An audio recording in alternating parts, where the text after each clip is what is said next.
Connaissez-vous la cour de djinn ou bien le tribunal de Shamharouch au Maroc, où se déroulent des rituels terrifiants entre les djinns et les humains?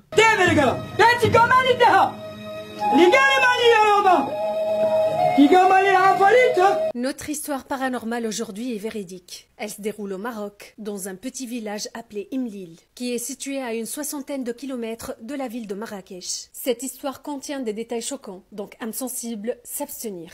Sur le chemin du plus haut sommet d'Afrique du Nord, le sommet du mont Toubkal, existe un petit village perdu au milieu de nulle part. Cet endroit est, selon les habitants de la région, est l'un des endroits les plus hantés du Maghreb. Le village d'Imlil n'est pas accessible par les moyens de transport modernes. Il faut donc marcher pendant environ 2 heures pour l'atteindre. Cet endroit est non seulement isolé, mais aussi terrifiant. Il est distingué par la présence d'un nombre hallucinant de corbeaux et son ton brumeux et sombre. Au milieu de ce village, il existe une petite maison toute blanche, décorée de plusieurs drapeaux verts et blancs, et entourée de plusieurs bougies éteintes et allumées. Il est strictement interdit de photographier l'endroit, et les non-musulmans sont interdits d'y accéder. Quand même, les amis, les gens ont pu prendre des photos en cachette. Cet endroit est, selon les croyances locales, abrite le tribunal de djinn dans le monde humain, connu aussi sous l'appellation de la cour de Shamharouch. Selon le folklore local, Shamharouch est le roi et le juge ultime des djinns musulmans. Ce dernier est l'un des 7 rois des djinns les plus anciens. Il est considéré par certains comme le parrain de tous les djinns existants sur Terre.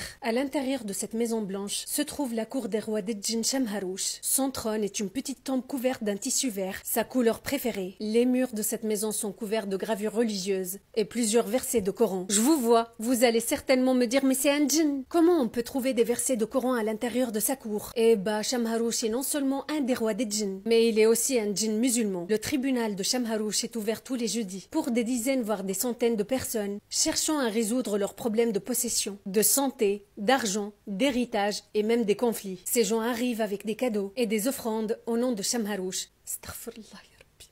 Du sucre, du lait, henné, argent, encens et même des poules, des vaches et des chèvres à sacrifier. Les jeudis, et selon les croyances, est un jour saint pour les djinns musulmans. Les visiteurs comparaissent devant le roi Shamharouch, qui reste bien sûr invisible à l'œil nu, dans le but de résoudre leurs problèmes. هذا المكان يعني لما يأتي المريض ويكون مثلا ملبوس بالجن بمجرد دخوله إلى هذا المكان يسرع لوحده تماما ويتكلم الجني أو الجنية على فمه على لسانه. Les signes de présence de Shamharouch à la cour sont plus que terrifiants et surréels, car tout devient noir et une fumée froide envahit l'endroit. Et les gens possédés qui viennent pour guérir commencent à se comporter et à agir d'une façon horrifique, en vivant des épisodes épileptiques violents.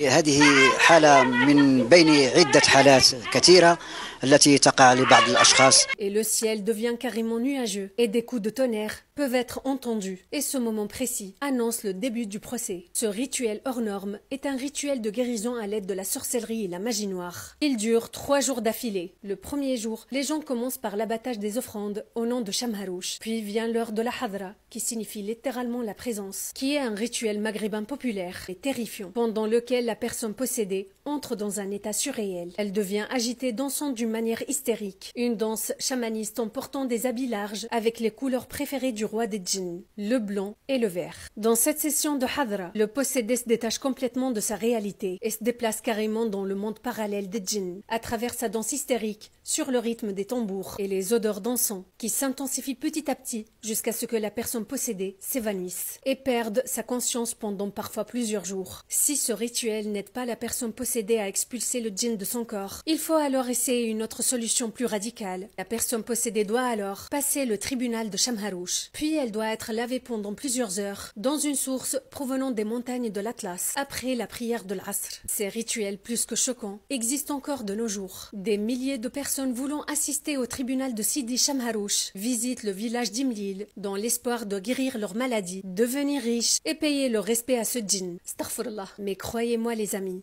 il s'est déroulé plusieurs drames dans cet endroit. Des histoires horrifiques et bien glauques, comme l'assassinat des 2 étudiantes danoises, Louisa Vestrager Jespersen et Maren Uland en 2018.